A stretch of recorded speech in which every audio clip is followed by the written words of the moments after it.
Previously on Improv Tabletop, we checked in with our paranormal investigators and also, well, just one paranormal investigator and two Starboo Valley residents who are suddenly, unexpectedly, paranormal investigators, it turns out. They had just jumped down into the sewers to save their friend Krobus from some ghosts. When they got down there, they discovered Krobus was nowhere to be found, but there were a bunch of rats who had been possessed by ghosts, including one really big, nasty rat. They fought the big, nasty rat, and after completing that battle, they found an inflatable raft amidst all of Krobus's junk and supplies that he had stored in his bunker here in the sewers, and they went sailing on their way. They spoke to a rat with a really bad Italian accent about what was going on, and they got caught in some rapids. The sewers were going down into the mines, trying to spread this corrupted, nasty ghost sewer water into every single nook and cranny of the mine system beneath Starboo Valley. And after some challenges, they managed to make their way to a compound where the missing residents of Starboo Valley had been kept after their disappearance. They spoke to a few different people, all of whom Louise has been in relationships with, it turns out, and discovered that they all had been taken by ghosts in various forms and times, trapped down here behind this fence of like electroplasmic energy.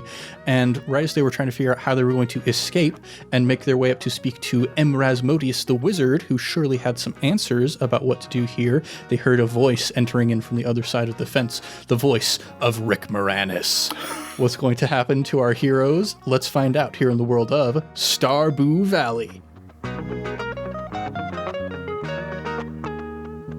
What's shaking, everybody? You're listening to Improv Tabletop, the Fate RPG actual play where we make up everything on the spot. I'm Ned Wilcock, your host and GM, and today I'm joined by... Justin Porter, a.k.a. JP, and... I don't know, guys, let's do this. McKenna Steele, a.k.a. Hayden Christensen in disguise. Whoa. Thomas Ryan, also known as Ned Wilcock, your host and GM. Whoa! Man, we got all kinds of costumes. I didn't prepare a costume today. I feel so underdressed. It's vaguely Halloween themed. We It's all have to be someone else. Well, I will dress up this year as a person who cares about going to the dentist regularly. Everybody go to the dentist regularly. Go to the dentist! Wahoo! As a front desk, go to the dentist. You know, sometimes you don't go to the dentist for 5 years, and your initial checkup, they're like, hey, you got no cavities, you're doing good. But then you show up for your cleaning, and it takes them half an hour to grind away all the gunk that's been building up on your teeth.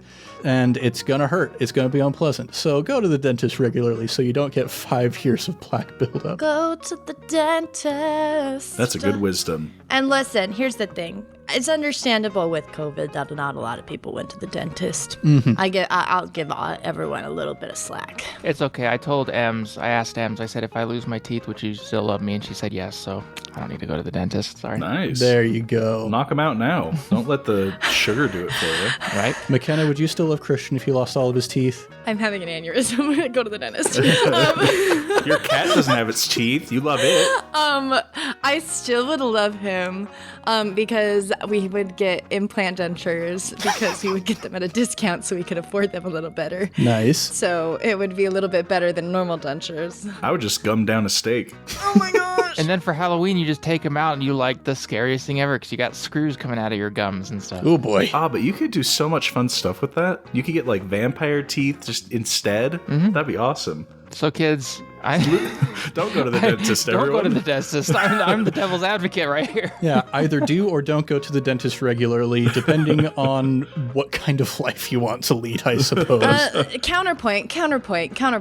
Everything in your mouth travels to the rest of your body. So eat love. Eat love. Be healthy. Yes. With your teeth, and it'll affect the rest of your body too. Oh my gosh, I'm having a stroke. Oh gosh. Speaking of eating love, you're currently in a pen surrounded by people that Louise once loved, and maybe still loves some of them. Anyway, what a segue. That's a good transition, Ned. Thanks, Ned. So, Elliot was just like, oh my gosh, Rick Moranis is on his way. Hide. We'll make a distraction for you so you can escape. So, yeah, where would you like to hide? Are there lots of crates and barrels around, like old crates and trunks? There are now. Okay, bless. I'm gonna jump in one. I'll move some cave carrots out of the way, but Guys, I really think we need to hop in over here. If you just want to, like, here, I'll help you get in. Hurry, just make it fast. I don't know. Those barrels are kind of thin. I'm going to go behind one. Get in the barrel. I don't think I can fit. I'm sorry.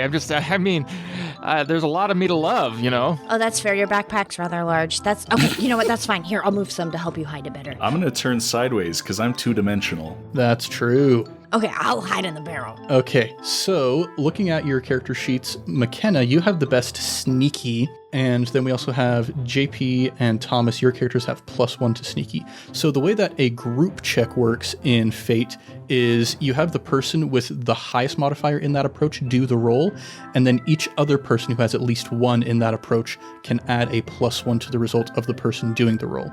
So McKenna, you can make a group sneaky roll at +4. Dang. ooh. So it turns into a +5. Very nice. I'm going to roll a clever check for Rick Moranis. Yeah, you hear the footsteps getting closer, and you see there's like a lantern light coming up the wall on the other side of the fence. There's like this tunnel, and you hear kind of this heavy, very nerdy breathing, and you see the figure come shambling into view, very disheveled hair, disheveled clothing, big old Coke bottle glasses on his face, and he walks up to one section of the fence, and he holds up like this weird gadget gizmo looking thing to the section of the fence, and the energy drops in just that area, and he comes walking through, places the gadget back in his pocket, and it goes back up on the other side. And he's got a lantern in one hand, and with the other hand, he pulls off a backpack, and he unzips and says, "I brought Lunchables for all of you so you can survive here in the depths." He like pulls out one Lunchable and goes, "Who likes turkey and cheese crackers?" And you hear Elliot be like, "You don't have pepperoni pizza for us?" "No, you already ate all the pepperoni pizza that Jojo Mart had to offer. We're just left with turkey and cheese crackers." Oh no, we're a terrible town. We haven't gotten rid of Jojo Mart yet. Well, maybe that's another thing to add to the list of big world-saving things you got to do. Probably. But yeah, Rick Moranis is a little bit distracted at the moment, handing out Lunchables to all of the prisoners here. He doesn't seem to have noticed you hiding in the barrels. Okay. There's a little hole in the barrel that I'm in, and I'm gonna like put my mouth up to it and be like, Hey guys, I've got like a really good idea. We need to get that thing that he used on the fence to get like the thing down.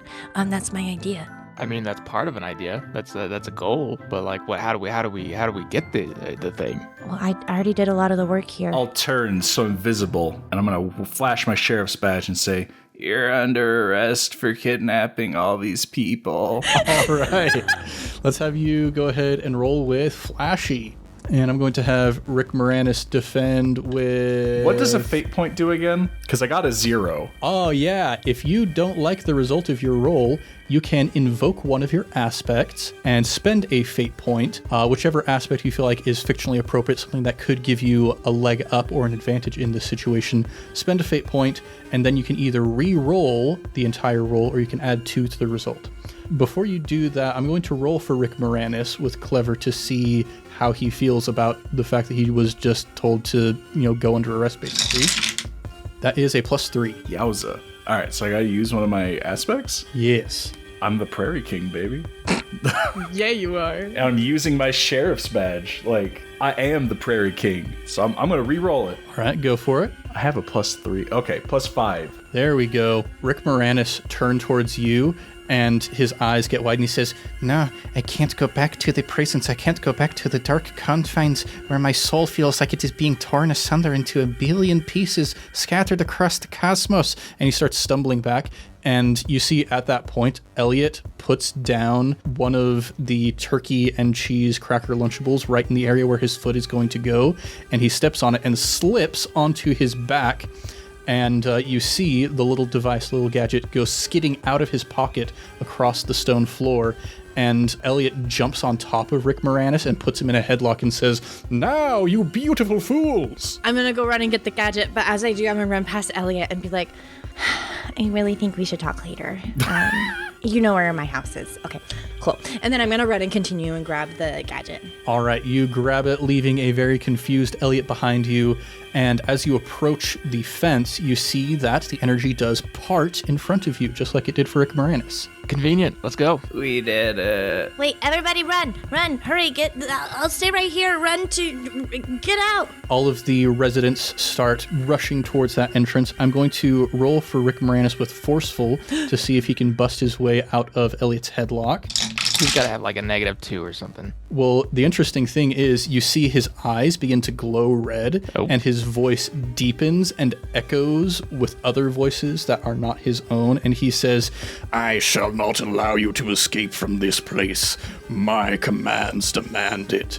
And with a +5, he picks Elliot up off the ground and chucks him back into the sewer water. No! And you see Elliot begin floating off down the sewer water stream as Linus is like, well, that's a bad sign. Everybody out. And all of the villagers start just rushing towards the entrance and further down into the caves. I think if Rick Moranis was a single homeowner, he's now a duplex. There's somebody else living in there. I think you're right. Is everybody out? Everybody except Elliot, but he looks back at you and says, forget about me, Louise. Forget about my wonderful hair. Okay, I'll go talk to the witch later. Thank you. Hope you're okay. Goodbye. Bye. And then I'm gonna wait for everyone to get out, and then I'm gonna move away with the device so that it hopefully closes on Rick Moranis. Okay, yeah, you pass through the other side out of range so that the field that this gadget's putting off closes it. And as he's walking towards you, you can see his eyes. There's like that same weird fluorescent dry ice smoke kind of rising off of his eyes now that was coming off of the rats. And you can see with each step he takes, he starts to get a little bit bulkier, a little bit larger. And he reaches out with his hands and he grabs like the bars of energy and starts pulling on them. You can see his hands sizzling as he does so, but he's just pulling, trying to wrench them apart so he can get through after you. I think we're going to enter into a contest against Rick Moranis. So you folks are trying to escape the mines. He is trying to capture you and bring you back to this prison, or something even more unpleasant. Who knows? In fact, he says that, who knows what unpleasant things I shall do to you once I catch you. So the way a contest works is we are going to have you guys say what you want to do, and then you're going to roll against Rick Moranis, and whoever wins is going to get 1 success. And the first team to 3 successes is the team that gets what they want. So first, what would you folks like to do to escape from Rick Moranis? Well, I was thinking about this last session and I never got to do it, but I'm going to assume that since I'm a paranormal investigator, I have, and this is probably a little past the 80s or anything like that, but like I've improved on the proton pack. And so now I have a holster, you know, like a that goes under your armpits, and I have 2 proton pistols. Ooh. Nice. And I just take those off and just start shooting them. All right, very Jango Fett style. Mm-hmm. Go ahead and roll to attack. I mean, probably with clever, because you have these real fancy, like super high-tech proton pistols you're using. Okay. Ugh. I'm gonna use a fate point to re-roll that because that was bad. I'm gonna use my high concept paranormal investigator and like just do it again because that was a bad one. All right. And that was even worse. All right. All right. Rick Moranis is going to roll with forceful to try and just like absorb the energy into himself to try and increase his own power. All right. Well, I got a -1. He only got a +1 actually. I had like seriously like the first roll was a -2 and the second roll was a -4. Remind me, is there a way that I can help? Is there a help action? Let me check real quick actually. It's been a while. Been a while. Yes, so an ally can help you perform your action. When an ally helps you, they give up their action for the exchange and describe how they're providing help. You get a +1 to your roll for each ally that helps in this way. So you could get to a tie if both of you come in to help with Pat. Okay, because I was thinking of using my explosives to throw them at the same time so that he's kind of like distracted and he's just like, what just happened with the explosives? All right. Another thing that we can look at is you do still have your rat in a box. Use the rat in box. All right. I bust that out. I just throw it out like a Pokeball. All right. I choose you, rat. Go Ratatouille. So with that, this is invoking your boost.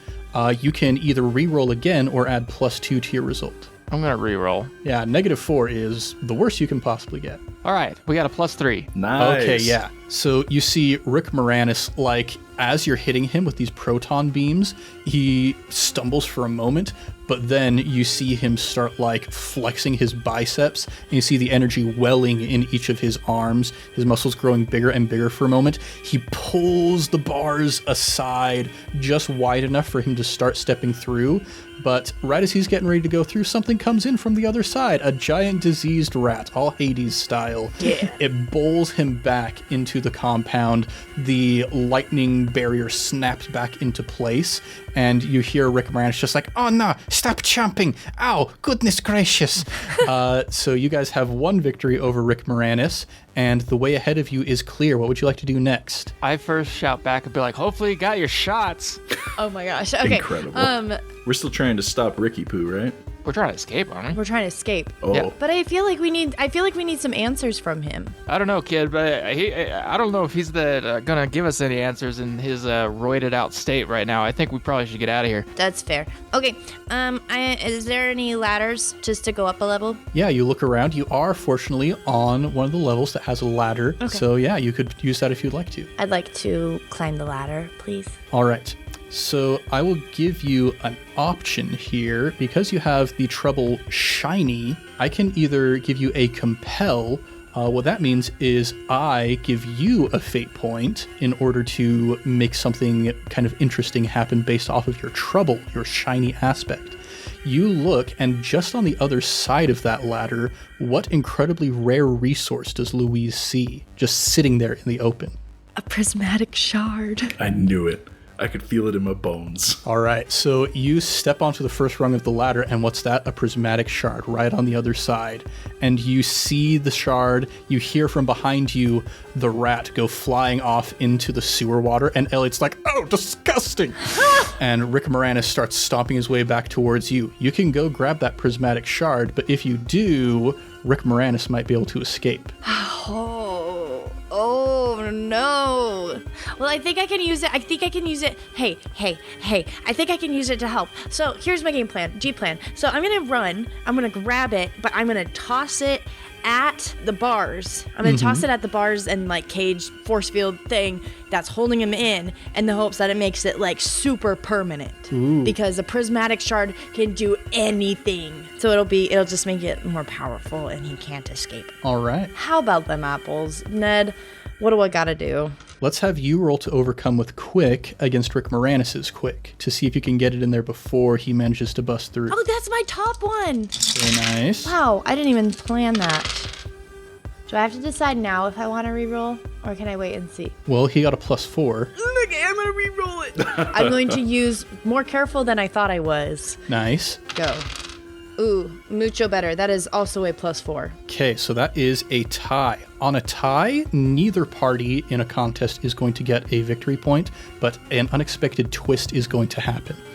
You grab the prismatic shard, you get a fate point for accepting that compel from me, and as you toss the prismatic shard towards the barrier, it's at exactly the same time that Rick Moranis grabs onto the bars again, and you see that stored proton pistol energy that he had in his arm go shooting into the bars at exactly the same time the prismatic shard hits, and there is a massive explosion, and you see the entire roof of this level that you're on just is vaporized as this explosion goes off, and you look up and you see a bunch of bugs on the precipice. They all just kind of turn and look down at you. Are we talking big bugs? Big bugs. Yeah, this is like the bugs that you fight when you go into the mines in the game. Ooh. Oh, I don't like those bugs. Crap. Time to go, guys. This reminds me of my first apartment. What's Rick Moranis looking like? He landed in the sewer water alongside Elliot and the giant rat. Okay, so he's kind of... Yeah, he was blown back by the explosion, but he's pulling himself back out. Elliot's just like, get out of here, you disgusting human. I love him. And Rick Moranis turns back towards him and says, Human, you degrade me. I am more than human. I am superhuman. I am above human. and Elliot goes, yes, go and just stick it right up your Jojamat. And that was a good insult. Yeah, that was great. That was good. Wow, I actually think he took some, consequences for that one. Some stress. Oh, yeah, I'll have Elliot roll with Flashy to attack Rick Moranis' ego. Yes. That's a +2. Rick Moranis is going to defend with Careful, I guess. Elliot gets 1 shift, so Rick Moranis takes 1 stress. I love Elliot. What a guy. Way to tell him off. True wordsmith. So Rick Moranis, with his bruised ego, begins pulling himself meekly up onto the shore and back towards the wall. Whew. Okay, while that's happening, I feel like the bugs know me. I feel like I've been in the mines so much, I've probably formed, some relationships. Not, my type of relationships, but, relations with these bugs. And I thought my trouble was a red flag. Hey. Right? Yeah, seriously. I'm gonna look at the bugs and be like, hey, guys, he's the one that's really destroying your home here. I don't know, I really think you should, attack that guy right there. And I'm pointing at Rick Moranis to see if I can convince them to just get him. And not us. Yeah, I think part of your relationship with the bugs is they know what a capable combatant you are, because every time you come down here, you have to fight against the bugs. Mm-hmm. You keep repelling their advances. So I think with that history, we can have you roll forceful, maybe? I would think so. I would agree. And I'll just make that a flat difficulty of 2, I suppose. I'm going to use a fate point and invoke Minor. I barely know her. Yeah, to remind them of the history of pain that they have experienced with you. Yeah. Oh, okay. Well, that cancel each other out, so it's a +2. All right, so on a tie to overcome, you will succeed at a minor cost.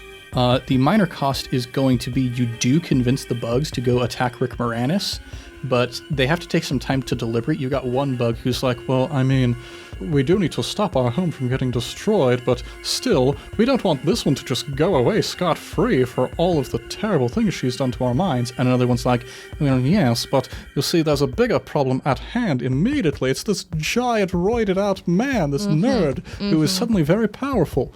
And they're kind of like debating back and forth. They've got like monocles and top hats and cups of tea. Oh my gosh, I love them. Yeah, this very erudite debate. And eventually they're like, you know what, I think we will attack the giant evil man who is speaking with voices that are not his own. But by the time they've come to that decision, Rick Moranis has made it to the other side of the barrier just in time to get swarmed by bugs. Yeah! So you have succeeded at a minor cost, the minor cost being Rick Moranis is being detained by something, but it's not as powerful as the previous thing he was being detained by. Once again, with a tie, neither of you gain a victory point, but that is our unexpected twist. Rick Moranis is on the other side of the barrier. You still have one victory against Rick Moranis, but he's coming after you. What would you like to do next? I didn't want to do this, but I think I have to. I'm going to pin the sheriff's badge on me. All right. And gain the powers of my sheriff's badge. Yes. All right. So you're using your once per episode stunt. Yes. Suddenly you move faster. You shoot in a burst of 3 instead of just a burst of 1. All kinds of other cool stuff that I'm probably forgetting at the moment. Yeah. And I'm gonna look at Rick Moranis and go, feeling lucky, punk? And I'm gonna just murder him. Oh, okay. Yeah, roll to attack with, you're using your badge. That's the flashy thing. Roll to attack with flashy, and I'm going to give you a free invoke on the result if you would like. Remind me what an invoke is. And that is the thing that allows you to either reroll or add 2 to the result. Oh, I would like to add 2 to the result, bringing me to +6. +6. Get wrecked, Rick. Yeah, he's going to defend with quick to try and dodge out of the way, but he's going to be at a little bit of a disadvantage because the bugs are all over him right now. And that is only a +2. That is 4 shifts of damage. Well, actually, so since that is success with style on an attack, when you get success with style on an attack, you can either just do the full damage or you can reduce the damage by 1 to generate a boost for yourself. I think I just want to blow him up. All right.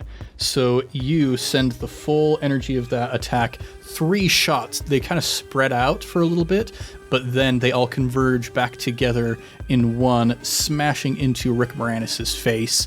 He goes stumbling backwards with the bugs all over him. He is hampered, but not actually dead yet. It appears that whatever crazy force is sustaining his body is keeping him going. Whereas if he had been just Rick Moranis, then he definitely would have been absolutely murdered right now. But yeah, he's looking a little bit worse for the wear. That is another... Well, since you succeeded with style, that's actually 2 victories for you in this contest. So you have 3 victories. Rick Moranis has none. Yeah! You can escape scot-free right now if you would like. Cool. I'm going to say, the bigger they are, the harder they fall. And then I'm going to sprint up the ladder. Or down the ladder? I don't know which way we're going on this ladder. Let's go down. I think. Down the ladder. All right. Actually, if we're going down the ladder, I'm just going to Paper Mario myself into a paper airplane and go down. Oh, all right. Oh, I wish I could do that. That's so cool. Okay, thank you, Bugs. I guess we'll talk about it later, and we can come up with a deal. Yes, we shall have some future discourse. Make sure you arrive at the town hall. We will make this very official with Mayor Lewis and everything. Wonderful. Do I need to bring my monocle too? If you have one, it would be preferable. You could fit right in. Wonderful, wonderful. I'll bring my teacup and we'll have a time. Ha! And then I'll jump down. All right. So you make it down to this lower floor, and as you do, you look around, taking in your new surroundings, and you've never seen this before in the mines, Louise, in all the time you've been here, but there is an Adventurers Guild building down here in the mines all of a sudden. What? Yeah. That's okay, but actually, that would be legit and super helpful to have one of those, like, actually in the game. Yeah, it would. Oh, that's so weird. I'll knock on the door. It opens on the other side, and from the shadows, you see a very rugged face emerge, eye patch, hair gray from strain, and Marlin steps out and says, Louise, it's been a while since I've seen you.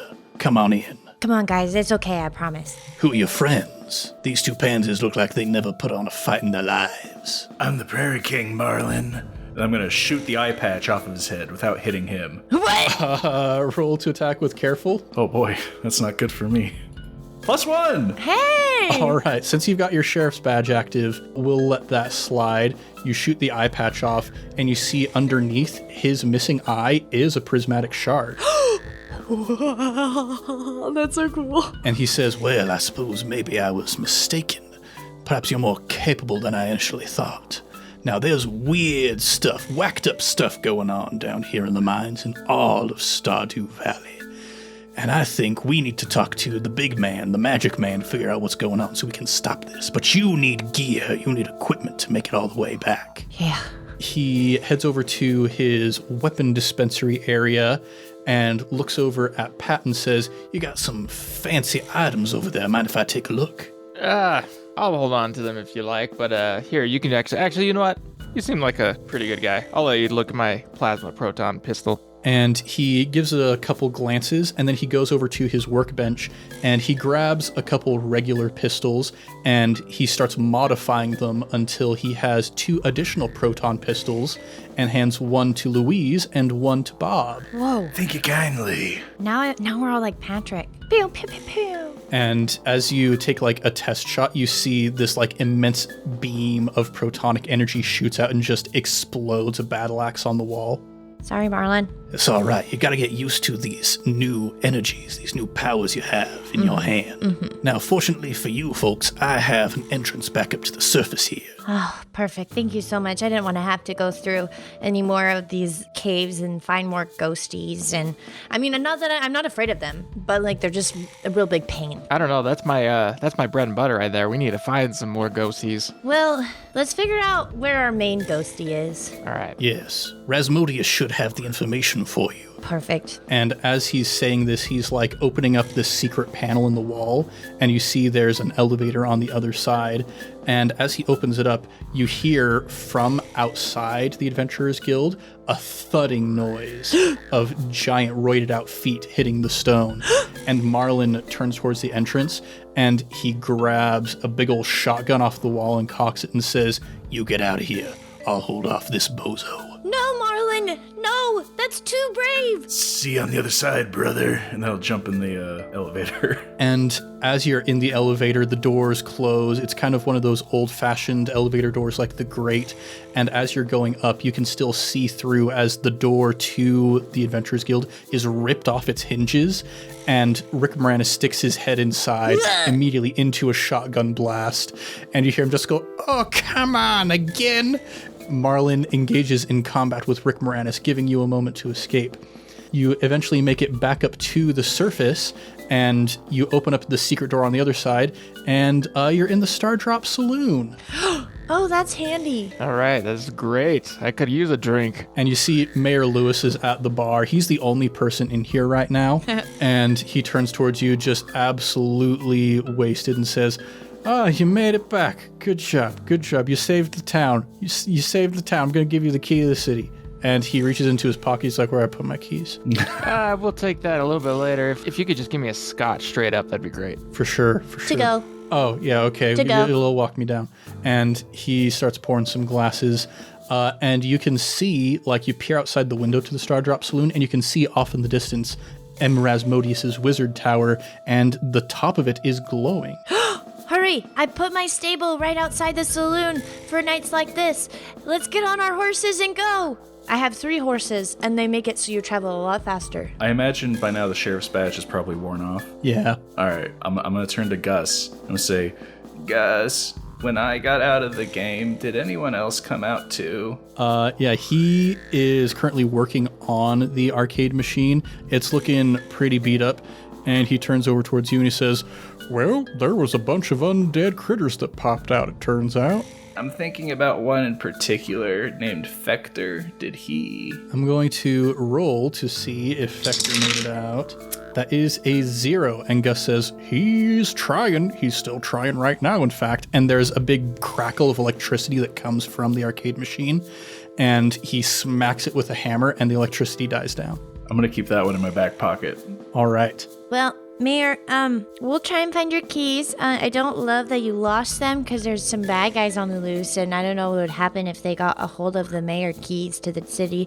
So we'll keep an eye out, but we're gonna go talk to Erasmodius, and we'll let you know. Oh, that's great. That's great. I love it. You'll have to see it. You'll have to hear it. You guys have fun. And then he falls asleep on the bar. He's a mess. So he's totally passed out, right? Could I search his pockets for his keys? Sure. Roll with clever, I guess. +2. +2. Yeah, you find his keys, like just his actual keys, not a key to the city per se. But you do find his the keys to his home, the keys to his car, keys to his office, that kind of thing. He has a pickup. Let's go take the pickup. Oh, okay. I'll tell the horses. I mean, the horses are cooler though. I'll tell them that. I'll tell them. And I'm gonna go out while they're getting the car started, and I'm gonna pet my horses and say, "It's not you, it's them." And then I'll go run over to the car. All right. You get into the pickup and start driving your way towards Erasmodius' tower.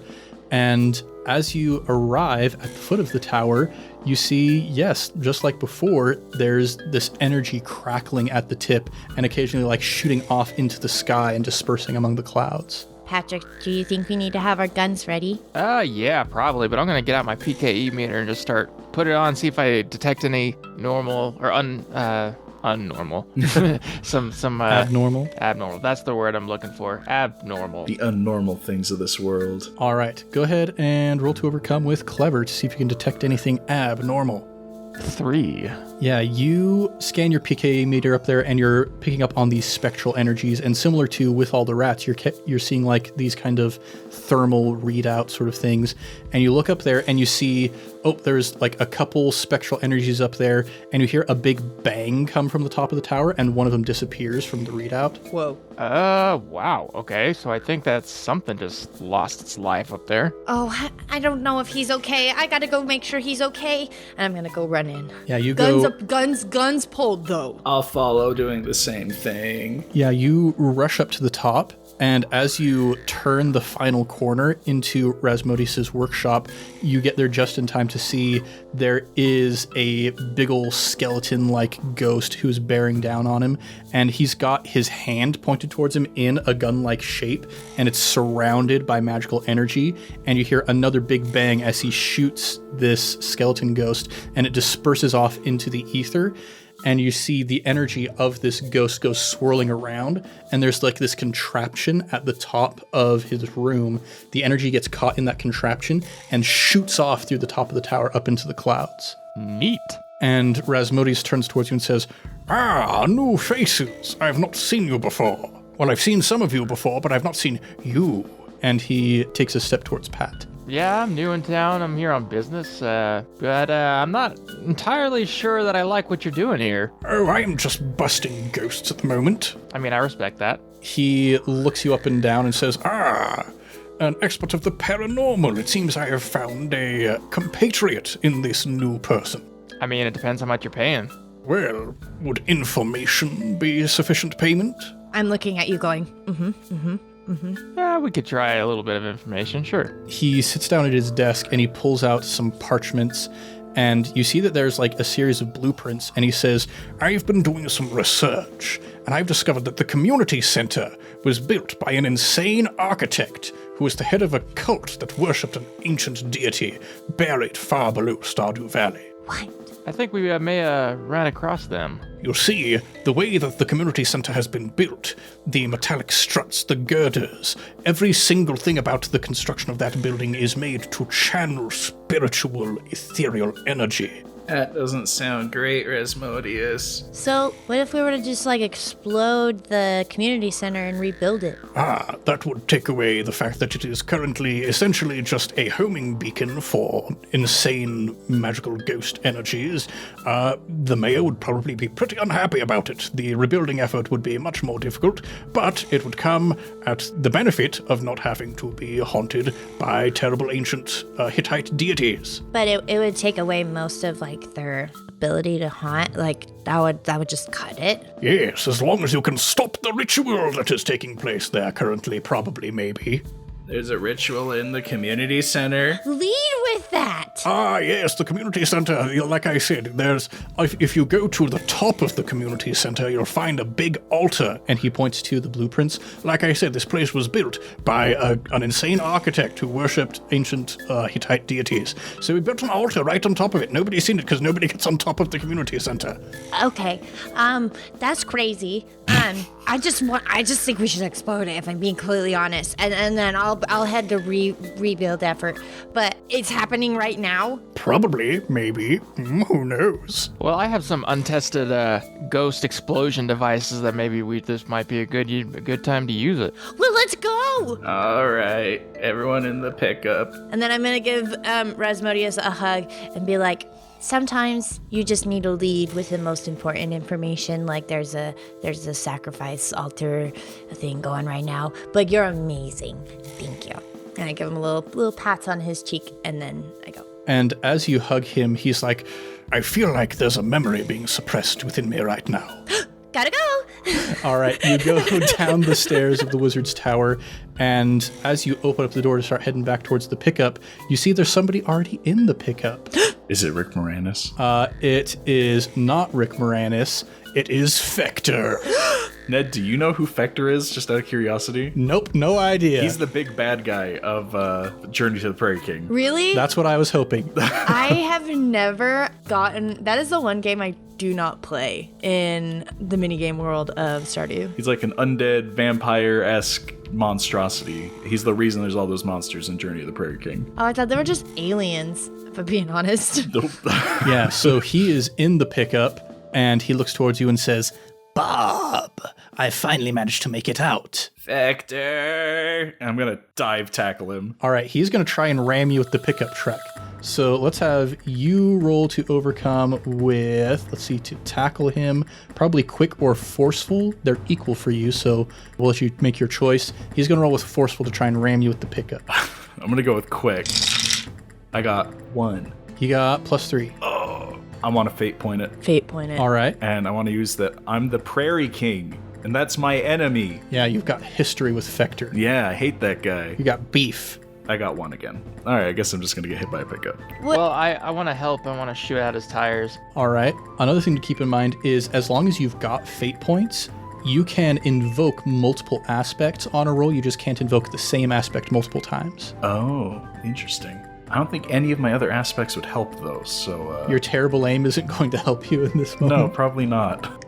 If JP helps, does that get him to a tie? So if Patrick and Louise both help, that would get you to a tie. Okay, perfect. I'm gonna try and jump and tackle you out of the way. Tackle me out of the way? Yeah, the truck, because he's trying to hit you with it, right? Oh. All right. And Pat is starting to shoot out the tires. So you shoot out one of the tires and he veers off to the right just as Louise, you come in and tackle him out of the way. So with a tie on an attack, the attack doesn't harm the target, but the attacker does gain a boost. And the boost that Fector is going to get is Sick Drift, man. You see, as he's like veering off because of one of the blown out tires, he pulls on the e-brake, does a big old drift, tearing up the lawn in front of Rasmodius' tower, and gets himself right in position to try and ram you again. What would you like to do? How does a two-dimensional creature impact a three-dimensional world? How would you like a two-dimensional creature to impact a three-dimensional world? Basically, I need to know if when I'm sideways, am I just gone or am I super sharp, like a very thin piece of razor? I think I see where this is going. He begins gunning the engine towards you again. What would you like to do? Oh man, I don't know. Would you like to turn sideways and see if you become super sharp? That's a big gamble. Or can I do something? Yeah. Because technically I'm standing right there too. Yeah? Do I only get to invoke explosives once? Since that is your stunt, yes, but you're going to get a big benefit from it. Have I already done that? You have not. Okay, I'm gonna invoke my stunt of explosives, and I'm gonna chuck a stick of dynamite at his face. All right. Well, at the truck, but Go ahead and roll to attack with Forceful, I would think. +3. +3. All right, and I'll give you a free invoke for using your stunt. Okay. I'll just take the +2 and make it a +5. All right, Fector's going to try and dodge out of the way, going to try and swerve at the last moment. It's not going to be as easy for him because he is already doing full energy towards that. Ooh, he's going to use the boost of his Sick Drift Man to try and re-roll that. And he gets a +1. Ha! Nice. Get wrecked. So you toss the dynamite down in front of the truck, and it goes off at exactly the right moment, like as the front of the truck is passing over it, and you see the truck go spinning up into the sky, Team Rocket style. And Fector goes, "Looks like I'm blasting off again." I'm gonna look at the twinkle that's left behind and say, "Bustin' makes me feel good." Perfect. Thank you, Louise. All right, to the community center. Yeah, do you have those horses still? You know I do. Let's go. We'll go get our horses. Yeah, you go running back to the Star Drop Saloon, and you see Louis is there, and he's like looking underneath the doormat to the Star Drop Saloon. It's like, I could have sworn I left my truck somewhere around here. Oh, Mayor, you really shouldn't be driving home like that anyways.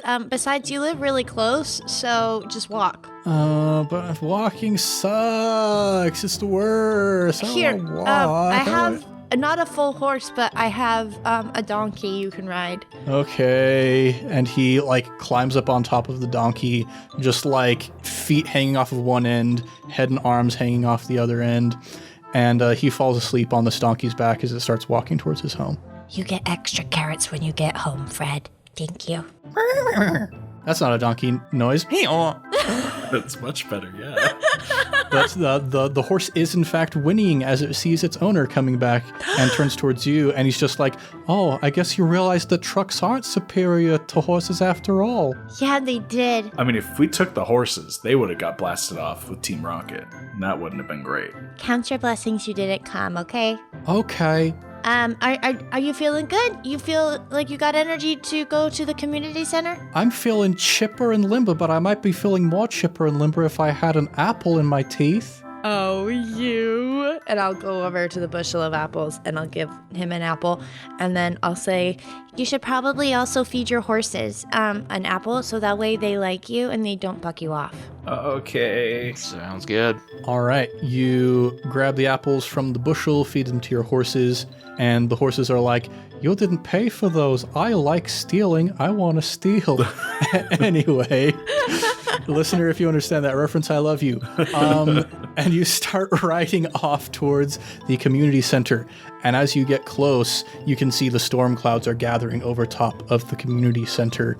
And as you see your first glimpse of the community center itself, you hear a cackling coming from the sky up above you, just reverberating through the entire valley as you see the entire community center is surrounded by skeletons and zombies, all kinds of nasty critters from the Journey to the Prairie King video game.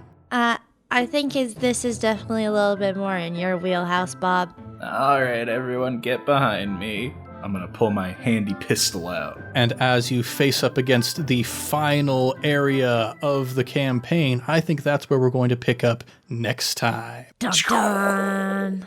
Ooh, that means you could just invoke your sheriff's badge next time. Yeah, just right out the gate. Yeah. That's the nice thing about having a new session is you get your fate points back, you get your stunt back. Oh, nice. I forgot we get our fate points back. I was sitting there with none. I should have been abusing those way more. Well, one final episode. What's going to happen? We'll find out next time. But for now, dear listener, thank you for joining us here in the world of Starboo Valley. We'll be back next time with more adventures, the thrilling conclusion of this story.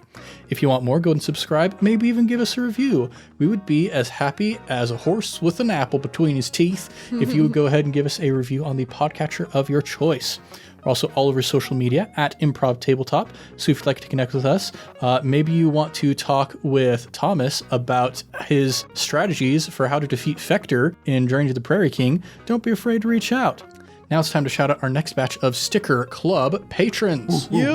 This week we're shouting out Je suis Sauvignon, Mackenzie Peterson, and the founding patron, Michael Sear. Whoa! 3 people who have, in the past, defeated Fector in the video game Journey to the Prairie King. Wow. That's pretty impressive. Guys, Nice. that's an accomplishment because I haven't done that. Yeah, Louise, every time you go to the arcade machine, you just see the name Mackenzie Peterson at the top of the high score list and think, one of these days I'm going to beat her.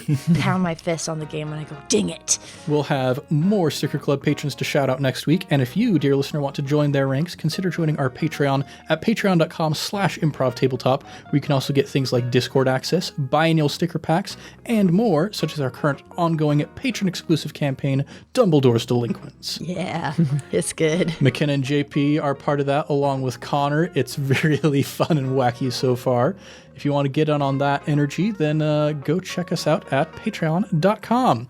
Now, let's do a round of plugs. Thomas, would you like to take that this week? Sure thing. I Cast Fireball. That's a campaign that they're doing over on the I Cast Fireball podcast. It's the Tyranny of Dragons. Ned's in it, as well as several other cast members, and it's pretty good. It's all right. It's not horrible. It's just okay. It's perfectly mediocre and vaguely adequate. I'm fooling. It's incredible. Go watch it. I'd also like to plug. You said I can plug anything, right?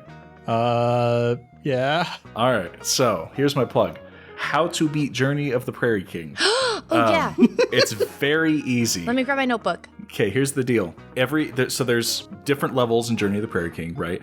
And in order to get the achievement where you beat Fector without dying, very difficult if you try and do it in one day. However, after you beat a level, you leave the game and then end the day in Stardew Valley, it'll function as a save point. And so when you go back the following day to play Journey of the Prairie King, you'll start at the 2nd level and then the 3rd level, 4th level, so on. And so if you ever lose on a level, you can just restart the day. Restart the day. And you can cheese beating Journey of the Prairie King. That's the only way I got the achievement. So that's my plug. How to beat Journey of the Prairie King. Oh, I have so much I have to do today, but I don't know that I'll get it done. Well, we'll see if McKenna's able to beat that achievement by the time this episode is released. Oh, I will let you know. I will let you know for sure. All right. Well, with that, thanks for joining us here in the world of Starboo Valley. I'm Ned Wilcock, your host and GM, and I've been joined by... Justin Porter, aka JP, and I'm just Ken. Anywhere else I'd be a 10. The Ken of Steel. I will be the new Prairie King. And Thomas Ryan, I am the Prairie King. Not for long. Much love and stuff, everybody. We'll catch you next time on Improv Tabletop.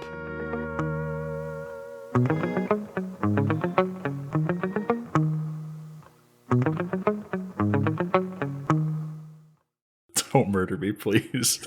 And I would never. I want to live forever. All I think of is Napoleon Dynamite.